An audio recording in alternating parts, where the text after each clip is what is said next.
Hello, good evening, everybody, and welcome. We are so glad that you joined us. I hate that we have such a small group, but that will be fine. We can answer any questions that you have. So, who are the rising fourth graders? Have we got a Jaden? Jaden, hello, Jaden.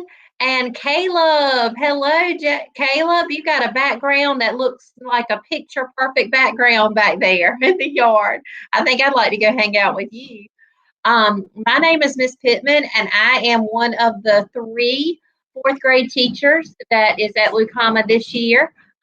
Miss Phillips is the other one, and she is taking her child to be taken to her husband, and she shall be back in just a second. So I am Miss Pittman, and I am one of the fourth grade teachers. There's Miss Phillips. She's back. Hey guys, I'm Miss Phillips. I am also a fourth grader. Sorry about that. And we have one more. Her name is Miss Horner, and she is her child is getting married tomorrow. Children, and she is dealing with a rehearsal dinner tonight. So she's in charge of that since she has the son. So it is so great to have you guys join us, Jaden and Caleb. And we're going to talk to you about some things to expect in fourth grade next year. So hopefully both of you will be fourth graders. And let's just talk to you and your parents about some of the things that you should expect. Our class sizes are a little bit larger than you're used to because in fourth grade, we don't have a cap of the number of students that we have as low as the third grade. So you may have a few extra students in the classroom. Good for you guys. There's no reading 3D in fourth grade. You don't have those M-class tests and those things that you are doing in reading 3D. But we will be doing a lot of EOG prep stuff that has a lot of similarities to what you guys do in reading 3D. Students will be set up mainly in teams or groups and will collaborate together in many of their learning experiences in the classroom. So we do have a lot of teamwork in our classroom. We try to get them to collaborate, to bounce ideas off of each other. So that's really important in our classrooms in fourth grade. Fourth graders are also encouraged to be more independent learners and thinkers. We want them to think for themselves and learn for themselves. So that's what we expect from you guys.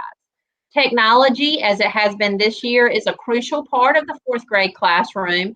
Students will use digital safety when completing tasks on their Chromebooks that are assigned on them. So you guys are expected to go to the sites that we assign you and no other type of sites. So we do monitor that and make sure you are using digital safety. And we'll talk more about that when we get into our classrooms.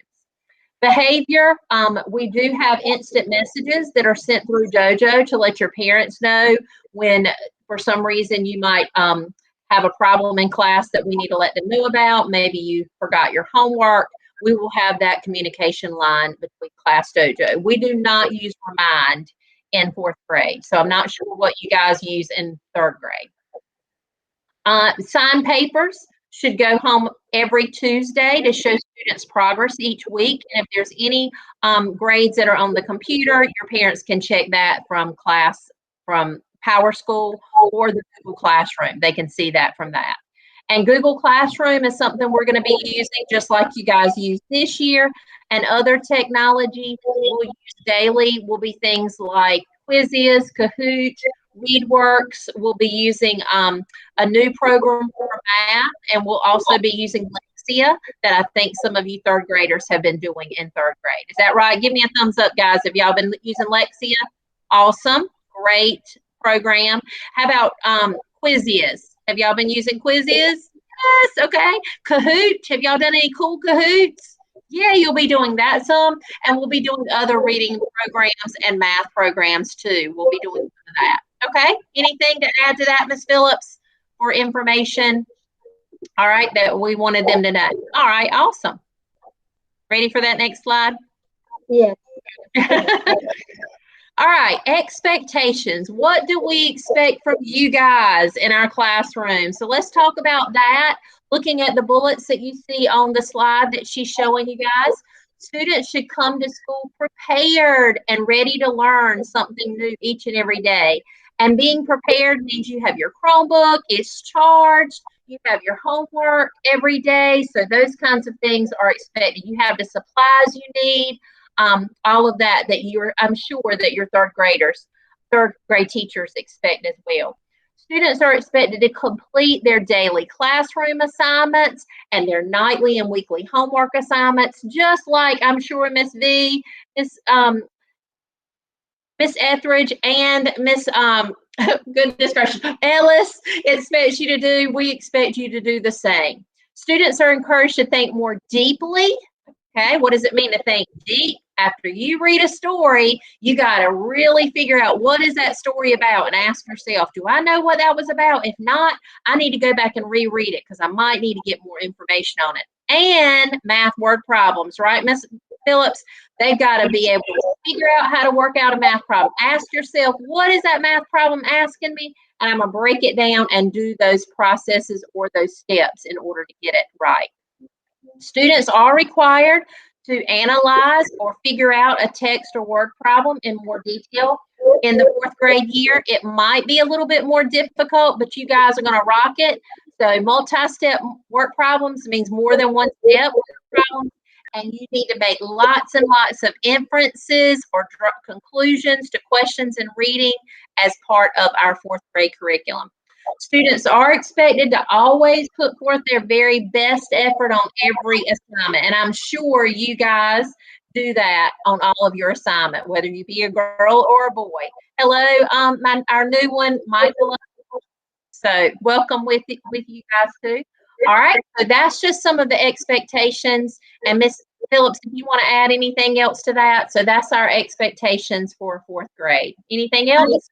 I just think that as fourth grade teachers, all three of us have high expectations for the students, and we know that the only way that they're going to continue to grow is if you have high expectations. So as long as they do their work and try their best on everything, they'll have a great fourth grade year. That's right. So just make sure you're always doing your best and putting forth every bit of effort that you have. Put it forth. Go for it. All right, fourth grade reading. I've been teaching reading. Miss Phillips has been teaching reading, and Miss Horner may or may not teach reading next year, just depending on if we do block classes or not. But for fourth grade reading, most of the curriculum teaches students how to analyze text, which you have to go in and figure out more information than maybe even the story tells you. You might have to make inferences like we talked about. You may have to figure things out. So the first bullet says, rather than just understand the plot and information given in a text, like recall it, what's the character, what's the setting, and you will have to do that too. Students are encouraged to think about like messages, like the central message, figure it out. I bet y'all been talking about that in third grade, and how it relates to my own life. How can I connect to that story and understand that story better that way? Things like theme, inferring the main idea. The main idea might not be right in the text, so you have to infer it or figure it out. Finding evidence in the text to support something. So like a question, which of the following statements best supports something in the text? And you should be able to figure that out. So that's really digging a little deeper into reading. You also may be comparing text to each other and make connections, both within one text and across multiple texts, which is more than one. In short, fourth graders begin to learn how to think and talk about a text in order to find the deeper meanings and messages of the text. And this is usually done both with text students read independently. You guys read by yourself at times.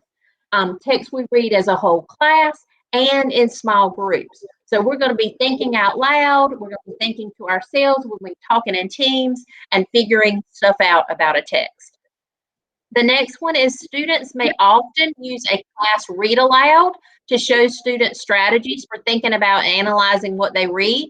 So if we read a text aloud, your teachers will be stopping and asking you questions about it. You're completely understanding it. This encourages you guys to read and to do this in your own reading. So when you take, after we model exactly how to do a read aloud and how to think through it, how you can do that when you're reading your own text independently, whether it be on Epic, whether it be a library or books that you have at home. And finally, on this slide, it says students need to be reading every single day. Give me a thumbs up if you read every single day at home. Oh no, make sure we're reading every single day, even if it's just a newspaper, magazine, if it's a comic book, if it's anything, read something. You need to explore all kinds of text. This will encourage you to increase stamina, expand your vocabulary, and it'll help you understand stories so much better. So read every day. It'll make you so much smarter. Next slide, Ms. Phillips. In order to build reading skills, your fourth grader, or you guys as fourth graders, should use specific from a text to explain characters' motives, what they might be doing in the text, what they might be meaning or figuring out in a text, main events, central themes, or ideas about a text. We also want you guys to be able to use context of a text to determine the meaning of the words. How many of you have ever heard of use the context clues to figure out the meanings of the words? Yeah, you're going to come across words you don't know. I do that every single day. And when you come across a word you don't know, be able to use the words around it to figure out the meaning. Anything else, Ms. Phillips, to that? I think that's good. Okay. I thought I heard somebody say something. Okay, also we're going to be using all types of different texts. We're going to be reading fiction, nonfiction, dramas, poetry, how-tos, all kinds of texts. We're going to work on identifying and referring to different types of text to make inferences, to draw conclusions from each. We're going to connect information from like illustrations. If the text has illustrations, diagrams, graphs, or charts, we're going to relate it to the text and see why would that author include those kinds of things. Also, we're going to compare and contrast different perspectives of a text. Like, for example, if it's written by one character, how it would be different if it was written by another character or an outside narrator, and see how they would compare. Also, we're going to compare and contrast, tell how things are alike and different, the way they address an issue, like what do they really think about a topic or theme based on how it's written, especially nonfiction text, and make connections between people, events, or ideas in a text. We're going to make a lot of connections in fourth grade.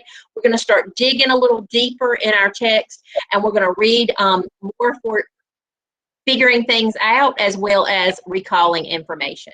So make sure you guys are really reading as much as possible this summer and using that bag of information that you were given, and we're going to talk a little bit about that later, to spruce up and to really keep your skills where they need to be for fourth grade next year. And Ms. Phillips is going to talk to you about math and what fourth graders for next year need to know for math. All right, so for fourth grade math, it is a continuation of what you do in third grade, but it makes it a lot harder. The numbers are more complex, and instead of having just a single step word problem, you're going to have 2 to 3 word problems. 2 to 3 steps within the same word problem. So sometimes the numbers can go, like in third grade, we just have a 3-digit number, but in fourth grade, we can go all the way up to 6 digits. So make sure that you know how to add and subtract. We're going to be multiplying. We're going to be doing long division. So if you can know your multiplication backs, then long division won't be quite as challenging for you. We're going to do word problems that involve distance, time, money, area, and perimeter. We're going to learn about estimation, the words multiples and factors, patterns, and then fractions. Fractions in fourth grade is a pretty big standard, a pretty big concept to understand, and there's lots of things that go along with that, like adding and subtracting fractions, multiplying a fraction by a whole number, converting them from decimals to fractions. So that's a pretty big unit for fourth graders, and sometimes it can be a little more challenging. So anytime that you're at home, if you're cooking or baking or doing anything that deals with like how the fraction of a cup you need, like a fourth of a cup of sugar. Talk to your kid and have them explain what that really means. And if you needed a whole cup of sugar, how many 1/4 would it take? So the more real life connections that the students can get with fractions, it's really going to help them understand it, especially when it comes to word problem type things. Then they're going to compare and round multi-digit numbers. We do graphing. We focus on bar graphs and line plots. We're going to start measuring angles and determining what type of angles they are. We're going to find missing angles, and we measure angles with protractors as well. Then we convert metric measurement within the metric system, so we focus just on the metric. And then they're going to have to be able to explain why they're solving a problem a certain way. So if they can explain it and they can tell us how to do it, then we know for sure, okay, they understand this concept. And then equations start coming into play also in fourth grade. So fourth grade math is very challenging, but if the students do their best and they apply it to what they already know, it really helps. So these are some things to work on that you can work on between now and the start of fourth grade. But students need to be reading more longer, more complex books and stories to enhance their vocabulary and build up their stamina. So Ms. Pittman has talked about the vocabulary piece, and that is huge. The more that you can expose your child to different things, different experiences, it helps build their vocabulary. And reading at home is going to help build their stamina. So having to do virtual learning this year and last year has kind of affected the students in multiple ways, but their reading stamina, their ability to sit and read lengthier text has really become more of a challenge. So we've got to get that back up to speed because, for example, we have the EOGs coming up and the students are going to have to sit there for 2 to 3 hours and read a selection, which is hard. So if they can practice doing that a little bit at each day, it doesn't even have to be that long. 20 minutes one week, and then the next week move it up to 30, and then 40. So they're used to it. So their bodies can adjust to it. And huge for fourth grade math is multiplication. I can't stress enough how much the basic multiplication facts have a role in fourth grade math. If you don't know your basic multiplication facts when you come to fourth grade, it's really going to be challenging for you. So make sure you study all of your multiplication facts and that you know the 0 through 12 times tables before you come to fourth grade. In your bags that you brought home, there should be some flashcards. I think there's multiplication and maybe division flashcards in there. But go ahead and study those. If you know all your multiplication facts and you can name them like this without having to think about them or count on your fingers, then go ahead and start working on your basic division facts because they go hand in hand. Make sure you also know addition and subtraction of multi-digit numbers, especially across zeros. So when you have to borrow and regroup across all those zeros, practice those. And there's some math in the fourth grade books that were in your bag that you should be able to do, like adding and subtracting. Now, of course, there's going to be some things that you don't know how to do. So just pick and choose the pages that you know how to do. If you think you know how to do some of the ones that maybe you haven't been taught, go for it and just try. But the one thing for math that will help you tremendously next year is to practice those multiplication facts. I can't stress that enough. Everything we do in fourth grade math relates to those multiplication facts. So if you know them by heart, your fourth grade math career is going to be a whole lot easier and less stressful for you. So some things to look out for at the sometime over the summer, the fourth grade supply list is going to be coming out. So that will be sent out. And then that bag of materials that you either brought home last week or this week, start looking through some of those things. The math problems, like I said, do the ones that you know you can do, like adding and subtracting. That doesn't change, just the number of digits that you have to use change. If there's basic multiplication facts, do that. For reading, the concepts in fourth grade math are pretty much the same. They build on what you learned in third grade. So things like main idea, theme, moral, all those things are there. The text might just have a little more challenging vocabulary. So you can practice those as well. And that will also help build up that stamina like we were talking about, or just take some time this summer and read some things that you enjoy reading. Okay, find books or series that you like to read. Okay, that doesn't necessarily have comprehension questions that go with it, but if you can get the love of learning, the love of reading, it's going to make a big difference. So just take some time this summer. We want you to have a break from school and enjoy it, but also work on some of these things so that you won't have to work so hard in fourth grade, and you'll kind of be ahead of the game when it comes to that. So, Ms. Pittman, can you think of anything else? Just like Ms. Phillips said, develop that love for reading, and it will be so much easier to read selections come fourth grade year. Okay, guys, and challenge yourself a little bit. Try to read something other than just the books you read over and over again. Find others that really interest you and yourself into it. Okay. So you guys, thank y'all so much for joining us, and we can't wait to see your faces soon, and we'll be passing you in the hallway maybe, or seeing you at some point in time. I know we never really run into them in the hallways because nobody's ever in the hallways, are they, Miss Phillips? No, not hardly. All right, do you guys have any questions for any of us, parents, students? And if you know somebody that wasn't able to come tonight but wants information, we did record it, and they're going to be posted. Ms. Page is going to post those on the Facebook page, and I'm sure your third grade teachers will post the link as well, so you can help spread the word that if they missed it. And all this wonderful knowledge that you learned tonight, it is recorded so they can hear it for themselves. Okay? Thank you so much. We appreciate that. We all deserve a break, and it's coming soon. Thank you guys so much for taking time out of your night. Thank you.